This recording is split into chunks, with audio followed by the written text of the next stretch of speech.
दोस्तों स्वागत है आप सभी का आपके अपने YouTube channel Mahendra study zone में। जैसा कि आप सभी जानते हैं कि हमने डिस्काउंट का जो है चैप्टर स्टार्ट किया था, जिसमें हमने 6 पार्ट कंप्लीट कर चुके हैं और लास्ट पार्ट में मैंने आपको बताया था कि सक्सेसिव डिस्काउंट कैसे निकालते हैं, उसका बेसिक कॉन्सेप्ट क्या होता है, हमने बहुत अच्छे से समझा था। आज हम उससे रिलेटेड क्वेश्चन करेंगे जो एग्जाम के पॉइंट ऑफ व्यू से काफी इंपॉर्टेंट है और बहुत आसानी से हम क्वेश्चन को सॉल्व कर लेंगे। चलिए आज की क्लास स्टार्ट करते हैं। जैसे कि आप क्वेश्चन देख रहे हैं, मैं पढ़ देता हूं कि 20% और 35% की क्रमिक छूट के बाद एक वस्तु को 50,700 रुपए में बेचते हैं तो वस्तु का अंकित मूल्य ज्ञात कीजिए। ठीक है, ये हमारा क्वेश्चन है। हम कैसे सॉल्व करेंगे? देखिए, क्वेश्चन में लिखा हुआ क्रमिक छूट। मैंने आपको बताया था कि जब क्वेश्चन करेंगे तब आपको समझ में आ जाएगा कि हम एक ही वस्तु की बात कर रहे हैं और उसमें क्वेश्चन में मेंशन है हमें कि क्रमिक छूट है, मतलब लगातार छूट भी बोलते हैं, इसी को हम बोलते हैं सक्सेसिव डिस्काउंट। ठीक है, तो 20% और 35% की बात की गई है, तो हम इसको रेशो मेथड से सॉल्व करेंगे जिससे आसानी से और जल्दी सॉल्व हो जाएगा। ठीक है, तो जैसे 20% दिया हमें, तो 20% को आप सभी जानते हैं कि हम रेशो में लिखेंगे तो क्या लिखेंगे, 1/5 लिखेंगे। ठीक है, और 35% को क्या लिखेंगे, तो आप कहेंगे सर 35% को हम 35/100 लिखते हैं। इसको 5 से डिवाइड करेंगे तो 5 सत्ते 35 और 20 पंचे 100। ठीक है, तो ये हमारा रेशो में कन्वर्ट हो गया परसेंटेज। अब क्या करेंगे, तो हमें क्या करना है, देखिए ये हमको डिस्काउंट दिया। अब डिस्काउंट किस पर निकलता है, तो मार्क प्राइस पर निकलता है। इसका मतलब अगर 5 मार्क प्राइस है वस्तु का, एक का उसको डिस्काउंट है, तो वस्तु का सेलिंग प्राइस क्या होगा, तो आप कहेंगे सर सेलिंग प्राइस वस्तु का 4 होगा। ठीक है, 4 सेलिंग प्राइस हो गया। यही मैं इसकी बात करूं तो क्या होगा कि 20 अगर मार्क प्राइस है वस्तु का, 7 अगर उसका क्या है डिस्काउंट, मतलब छूट दी गई वस्तु पे, तो कितने में बेची जाएगी, तो आप कहेंगे सर उसको 13 में बेचेंगे। ठीक है ना, इतना समझ में आ गया। ये हम लास्ट क्लास में कर चुके हैं, कैसे निकालते हैं, क्या है एमपी एसपी, तो ये हो गया। अब देखिए एमपी और एसपी दिया हमें, यहाँ हम लिख लेते हैं। ठीक है, मार्क प्राइस मतलब अंकित मूल्य, ठीक है, सेलिंग प्राइस विक्रय मूल्य। ठीक, तो मार्क प्राइस क्या है, अब यहाँ से हमारा कितना हो रहा है, 2 हमें क्रमिक छूट दे रहे हैं। ठीक है ना, 2 छूट दे रहे हैं वस्तु पे, तो पहले क्या हो रहा है 5 से 4 हो रहा है, 5 से 4 हो रहा है। इसके बाद क्या है हमारा मार्क प्राइस, तो आप कहेंगे सर यहाँ तो 20 है और कितना सेलिंग प्राइस हो रहा है, तो आप कहेंगे सर ये 13 होगा। ठीक, अब जैसे कि हम करते हैं तो इसका इंटू किया तो कितना 20 पंचे 100, इसका इंटू किया तो 13 चौके 52। ठीक है ना, 13 चौके 52, ये हो गया हमारा। अब देखिए क्या करेंगे, ये हमारा एमपी और किसका निकल आया, तो आप कहेंगे सर एमपी और एसपी का, ये हमको निकल के वैल्यू आ गई। अब हम चाहें तो इस रेशो को और कम करना चाहें तो कैसे करेंगे, तो आप कहेंगे सर इसको हम एक काम करते हैं, पहले 2 से काट लेते हैं। ठीक है, 2 से अगर हम काटेंगे तो कितना होगा, तो कहेंगे 50। ठीक है, और ये कितना होगा, तो ये हो जाएगा हमारा 26। ठीक है, 26 और भी कट रहा है, हाँ एक बार और कट रहा है, 2 से फिर काट देंगे तो कितना हो जाएगा 25 और ये कितना हो जाएगा 13। ठीक है, तो मतलब कितना हो गया हमारा 25 और 13, फाइनल रेशो कितना 25 और 13। क्यों, क्योंकि जितना ज्यादा हम शॉर्ट कर लेंगे उतना ही आसानी होगा हमें। ठीक है ना, वैल्यू का मान निकालने के लिए। तो देखिए यहाँ से 25 और 13 क्या आ गया, एमपी और एसपी का। अब देखिए हमें क्वेश्चन में क्या दिया हुआ, हमें क्वेश्चन में दिया हुआ कि छूट के बाद एक वस्तु को 50700 मतलब 50,700 रुपए में बेचते हैं। बेचने का मतलब वस्तु का विक्रय मूल्य जो है हमें क्वेश्चन में दिया हुआ है, हमें निकालना क्या है, अंकित मूल्य मार्क प्राइस निकालना। तो जैसा कि आप देख रहे हैं कि सेलिंग प्राइस की यहाँ यूनिट में कितनी वैल्यू निकल के आई, तो आप कहेंगे सर 13, मतलब क्या है कि ये जो 13 है, ये जो 13 है सेलिंग प्राइस, यही तो हमें क्वेश्चन में दिया हुआ है। क्वेश्चन में क्या दिया है, तो आप कहेंगे सर बेचते मतलब विक्रय मूल्य दिया, तो विक्रय मूल्य हमने कितना निकाला, यहाँ एसपी का 13 निकाला, तो 13 किसके बराबर होगा, तो आप कहेंगे सर 13 50,700 के बराबर होगा। ठीक, अब यहाँ से हम क्या करेंगे, यहाँ से हम 1 यूनिट की वैल्यू निकालेंगे। तो देखिए 13 से जब हम यहाँ पे डिवाइड करेंगे तो 1 यूनिट की कितनी निकलेगी, 13 से डिवाइड किया, 13 दूनी 26, 13 × 3 = 39 और यहाँ बचेगा कितना 39, 41, 117 बचेगा। ठीक है, 13 नमा 117 00। ठीक, तो 1 यूनिट की वैल्यू कितनी निकली है 3900 निकल के आई। हमें निकालना क्या है, तो हमें वस्तु का अंकित मूल्य मतलब मार्क प्राइस निकालना है। अब देखिए मार्क प्राइस हमने कितना यहाँ पे यूनिट है, तो 25 यूनिट। मतलब क्या हुआ कि अगर मार्क प्राइस निकालना है तो मार्क प्राइस निकालने के लिए क्या करेंगे, तो आप कहेंगे सर 25 का इंटू कर देंगे 3900 में।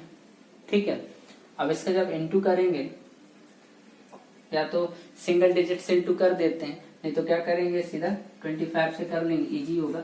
25 नंबर कितना होता है, तो आप कहेंगे सर 25 नंबर होता है 225। ठीक है, 225 का तो 5 आ गया, 22 इधर पे यहाँ से 25 दिया 75 और 2 77 और 20 97। हमारा कितना आ गया, तो मार्क प्राइस मतलब वस्तु का अंकित मूल्य जो निकल के आया वो आया 97,500 रुपए। ठीक है, वस्तु का मूल्य 97,500 रुपए मार्क प्राइस था। उस पर कितने के 2 क्रमिक छूट दी गई, 20% और 35% की। तो क्या हुआ, वो वस्तु कितने में सेलिंग हुई, तो हुई वो कितने में 50,700 में। ठीक है, तो ये हमारा वस्तु का मार्क प्राइस निकल आया, अंकित मूल्य निकल आया, जो हमें क्वेश्चन में पूछा गया था। ठीक है, आसान था, मैंने आपको बता दिया। लास्ट क्लास में हमने बहुत बेसिक से समझ लिया कैसे निकालते हैं, रेशो से कैसे करते हैं, पर बस जो वैल्यू हमको दी हुई है हमने उसको इक्वल में किया, 1 यूनिट का मान निकाला और वस्तु का मार्क प्राइस निकाला है। आई होप समझ में आया होगा। चलिए नेक्स्ट क्वेश्चन करते हैं।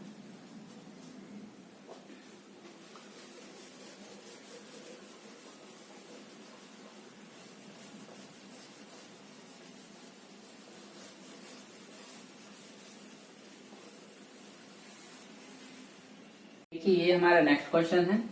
एक वस्तु की कीमत 500 रुपए है, उस पर 10% की लगातार 2 छूट दी जाती हैं, तो वस्तु का विक्रय मूल्य ज्ञात कीजिए। ठीक है, लास्ट क्वेश्चन में हमें क्या अंकित मूल्य ज्ञात करने की कहा गया था, मार्क प्राइस। इसमें हमको सेलिंग प्राइस ज्ञात करना है। ठीक है, और वस्तु की कीमत दी हुई मतलब वस्तु का मार्क प्राइस दिया हुआ और 10% की लगातार 2 छूट। ठीक है, लगातार 2 छूट, क्रमिक छूट, सक्सेसिव डिस्काउंट। कैसे करेंगे, सिमिलरली 10% को सबसे पहले रेशियो में, तो आप सभी जानते हैं 1/10 होता है। ठीक है ना, इसका मतलब मार्क प्राइस अगर 10 है, 1 का डिस्काउंट है, तो वस्तु कितने में जाएगी, तो आप कहेंगे सर वस्तु का सेलिंग प्राइस 9 होगा। ये हमारा यूनिट में निकला। अब देखिए मार्क प्राइस और सेलिंग प्राइस का सेम वैसे रेशियो निकालेंगे, मतलब 10 मार्क प्राइस है, कितना हो जाता है 1 के डिस्काउंट के बाद 9। अब देखिए 2 लगातार है तो 2 टर्म यूज करेंगे, 10 से 9 कैसे करेंगे, इंटू किया 100 इंटू किया 81। ठीक है, अब देखिए हमें क्वेश्चन में क्या दिया गया है, एक वस्तु की कीमत 500 रुपए।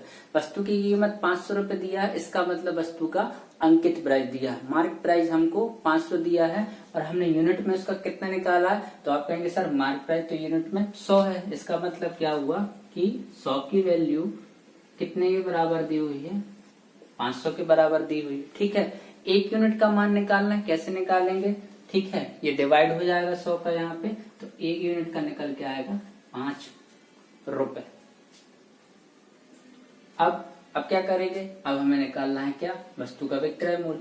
मतलब वस्तु का विक्रय मूल्य निकालना है, मतलब वस्तु का सेलिंग प्राइस निकालना है। और सेलिंग प्राइस कितना दिया है, 81 यूनिट दिया हुआ है। तो क्या करेंगे, तो आप कहेंगे सर सेलिंग प्राइस निकालना है, तो 81 यूनिट का 5 में इंटू करेंगे तो कितना होगा, ये 5 एकम 5 और 8 पंचे 40, तो 405 रुपए हमारा क्या निकल के आ जाएगा, वस्तु का सेलिंग प्राइस निकल के आ जाएगा। बहुत आसानी से कर लिया हमने, कोई डिफिकल्टी नहीं हुई। आपको भी ऐसे ही करना है। ठीक है, आप प्रैक्टिस करेंगे, आपकी स्पीड जो है क्वेश्चन में बढ़ती जाएगी और आप बहुत अच्छे से इस क्वेश्चन को सॉल्व कर पाएंगे। देखिए अब सीधा सीधा क्या हो गया, वस्तु कीमत क्या थी, 500 रुपए थी। ठीक है, बेचा कितने में गया, 405। तो टोटल अगर हम छूट की बात करेंगे, कितने रुपए की छूट दी गई, तो आप कहेंगे सर 405 में बेची गई। इसका मतलब साफ है कि 95 रुपए की वस्तु पर हमको डिस्काउंट मिला। ठीक है, परसेंटेज की बात करेंगे तो वही बात हो गई। अगर यहाँ से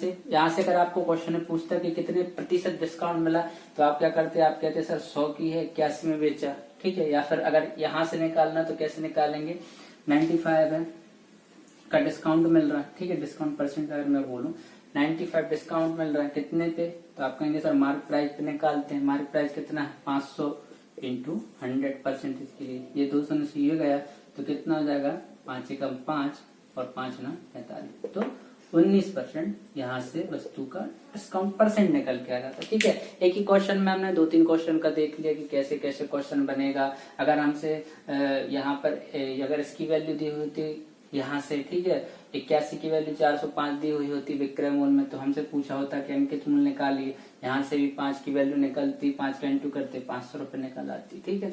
कोई भी क्वेश्चन बन सकता है, आपको बस क्या है, आपको बेसिक आना चाहिए। बेसिक कॉन्सेप्ट समझना जरूरी है कि एक्चुअली में कैसे सॉल्व करते हैं। अगर आपका बेसिक कॉन्सेप्ट क्लियर हो गया तो आपको क्वेश्चन में कुछ भी पूछ लिया जाए, मार्क प्राइस पूछ लिया जाए, सेलिंग प्राइस पूछ लिया जाए, डिस्काउंट परसेंट पूछ लिया जाए, कितनी की छूट मिली, कितने रुपए की मिली, जो भी क्वेश्चन इससे रिलेटेड बनेंगे आप सारे क्वेश्चन सॉल्व कर लेंगे, ठीक है। तो जरूरी है बेसिक कॉन्सेप्ट समझना।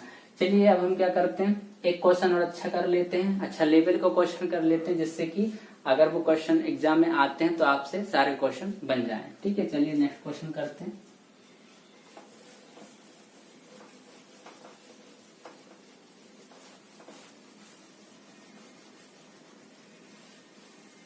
नेक्स्ट क्वेश्चन है, ठीक है।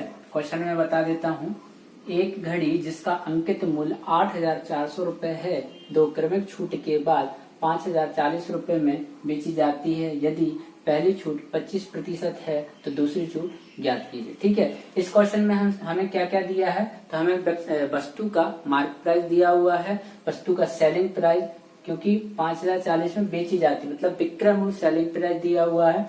हमें एक छूट के जो है परसेंटेज दिया है, मतलब हमें एक डिस्काउंट दिया हुआ है कितना 25%, और दूसरा डिस्काउंट हमको निकालना है, ठीक है। 2 क्रमिक छूट देखिए हमें क्रमिक छूट दिया, तो अब देखिए हम कैसे करेंगे। सबसे पहले हम देखते हैं कि 25% को रेशो में कैसे चेंज करेंगे, तो 25% को रेशो में 1/4, ठीक है। इसका मतलब क्या हुआ कि मार्क प्राइस 4 है, 1 का डिस्काउंट है, तो कितना हो जाएगा सेलिंग प्राइस, तो आप कहेंगे सर सेलिंग प्राइस 3 हो जाएगा, ठीक। अगर मैं यहाँ से एमपी और एसपी का क्या निकालूं रेशो देखें तो कितना हो जाएगा 4 से 3 हो जाएगा, ठीक। और हमें क्या दिया है, तो आप कहेंगे सर हमें जो है वस्तु का अंकित मूल्य दिया है, यही तो हम निकालते थे। और क्या दिया है, वस्तु का सेलिंग प्राइस कितना 5,040, ठीक, ये हमें दिया हुआ। अब हमें क्या निकालना है, तो हमें निकालना है सेकंड वाला जो डिस्काउंट है वो कितना होगा। वो कैसे निकालेंगे, देखिए मान के चलते कोई वस्तु जिसका मार्क प्राइस एक्स है और उसको अगर हम डिस्काउंट देने के बाद बेचते हैं तो वो कितने में 12 रुपए में बेच देंगे। तो अब देखिए आप यहाँ से आपको क्या मिलता है, ये तो हमें जो क्वेश्चन में दिया था वो हमने लिख लिया। अब यहाँ से कैसे निकालते हैं, सबसे पहले हम इसको शॉर्ट फॉर्म में कन्वर्ट करते हैं। शॉर्ट फॉर्म कैसे होगा, इसको हम डिवाइड करके थोड़ा छोटा बना देते हैं। कैसे, ये तो कैंसिल हो गया, 0 हम देखेंगे इसमें 7 से, जैसे 7 से जा रहा है तो क्या करेंगे 7 एकम 7, 7 दूनी 14, 7 सत्ते 49, 1 7 दूनी 14, ठीक है। अगर हम 12 से डायरेक्ट कर दें तो 12 धाम 120, 12 6 72, ठीक है। फिर 2 से कैंसिल कर दो, 2 पंचे 10, 2 3 6, मतलब अगर इसको पूरे को अगर हम छोटा करें तो कितना 5 और 3 हमारा आ जाएगा, ठीक। ये हमारा आ गया। एक काम करते हैं, इसको अब यहाँ 5 और 3 ही लिख लेते हैं डायरेक्ट, हमने यहाँ निकाल लिया 5 और 3, ठीक है। तो हमने इसका छोटा कर लिया, ठीक है। यहाँ पर हमने इसको लिख लिया। अब हम कैसे करेंगे, इसका इंटू तो इसमें होगा और इसका इंटू इसमें होगा, मतलब क्या होगा 5 3 15 और 4 3 चौके 12, ठीक है। अब 3 से जाएगा तो 3 5 15 और 3 चौके 12, ठीक है। ये हमने कैंसिल कर दिया। अब देखिए मार्क प्राइस 5 और सेलिंग प्राइस 4, ये एक्स और वाई का मान निकल के आया, ठीक है ना। एक्स का मान 5, वाई का 4। इसका क्या मतलब हुआ कि कोई वस्तु 5 ही है, उसको 4 में बेच रहे हैं, तो कितना डिस्काउंट होगा, तो आप कहेंगे सर 1 का डिस्काउंट होगा कितने पे, तो 5 पे होगा, क्योंकि मार्क प्राइस है, और 100 करेंगे तो यहाँ पे 20 पंचे 100, मतलब डिस्काउंट परसेंट 20% निकल के आ जाएगा। ठीक है। आई होप आपको समझ में आया होगा कि कैसे करते हैं। ठीक है, कुछ भी नहीं करना। सबसे पहले वही 25% को हमने 1/4 लिखा, 1/4 लिखा, MP 4 है, 1 का डिस्काउंट, 3 सेलिंग प्राइस हो गया। फिर हमने क्या किया, जो हमें क्वेश्चन में दिया हुआ सबसे पहले तो हमने 4 और 3 का ये MPF CP दिया, SP दिया सॉरी। उसके बाद हमने X और Y मान लिया, X मार्क प्राइस मान लिया, Y SP मान लिया, क्यों? क्योंकि हमको सेकंड डिस्काउंट निकालना था। अब हम देखते हैं कि हम इसको, ये जो हमें मार्क प्राइस की वैल्यू दी है और सेलिंग प्राइस की वैल्यू दी, इसको हम काट के सबसे छोटा कर लेते हैं रेशो में, तो 5 और 3 आ जाता। इसके बाद क्या करते हैं, इसके बाद मेन टर्म है, ये वाला टर्म का यहाँ इंटू होगा और ये वाली टर्म का यहाँ इंटू होगा, बस इतना करना है। तो हमारा 5:4 में, इसका मतलब 5 अगर मार्क प्राइस है और 4 में बेच रहे, मतलब 1 का डिस्काउंट किस पे, मार्क प्राइस पे, इंटू 100, तो 20% हमारा डिस्काउंट निकल के आ जाएगा। आई होप आपको ये क्वेश्चन समझ में आए होंगे, किस तरीके से हम क्वेश्चन को सॉल्व करते हैं और कैसे आसानी से हम रेशो मेथड से जो है कोई भी क्वेश्चन जो है, जो भी आता है, ठीक है, परसेंटेज का आ रहा है, हमने इसको आसानी से सॉल्व कर लिया। डिस्काउंट के जो भी टाइप के क्वेश्चन आते हैं, मैंने सारे टाइप आपको करा दिए हैं। प्रैक्टिस आपको करना है, जिससे कि आपकी स्पीड भी अच्छी होगी और खुद भी डाउट क्लियर होते जाएंगे। अगर कोई प्रॉब्लम होती तो आप जो है कमेंट बॉक्स में कमेंट कर सकते हैं, जिससे नेक्स्ट क्लास में हम जो है उसका सॉल्यूशन कर लेंगे। ठीक है, तो आपको अगर वीडियो अच्छी लगती है तो वीडियो को लाइक कीजिए, चैनल सब्सक्राइब कीजिए, ज्यादा से ज्यादा शेयर कीजिए। मिलते हैं नेक्स्ट क्लास में, तब तक के लिए नमस्कार।